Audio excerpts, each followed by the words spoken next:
Las precipitaciones que se registran desde la semana pasada todavía se encuentran dentro de los parámetros normales previstos para el mes de noviembre, explicó este viernes Max Pastén, jefe del Departamento de Climatología de la Dirección de Meteorología de la DINAC. De establecerse el Niño, se intensificarán las lluvias que se registren durante los meses que dure el periodo lluvioso. Las probabilidades para el desarrollo de este fenómeno climático en la región son de 60 a 65% para el trimestre noviembre-enero 2014-2015, llegando a un 65 a 70% para diciembre y febrero.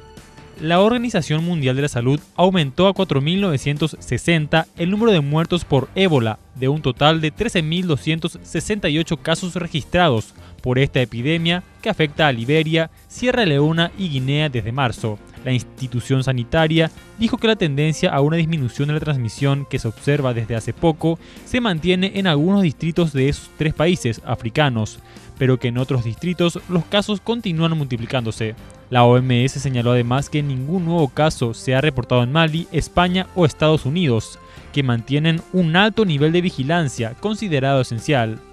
Una comitiva coordinada por la Presidencia de la República realizó una recorrida por Falcón para exponer los avances del proyecto del Plan Maestro Ejecutivo, que costará 45.000 millones de guaraníes. La obra, que tendrá una primera etapa de construcción que iniciará en junio de 2015 e implica la construcción de un muro de protección y elevación del terreno a un nivel en el que no afecten las potenciales crecidas de los ríos. La construcción del puesto fronterizo será financiado con fondos del MOPC y concluirá en 18 meses.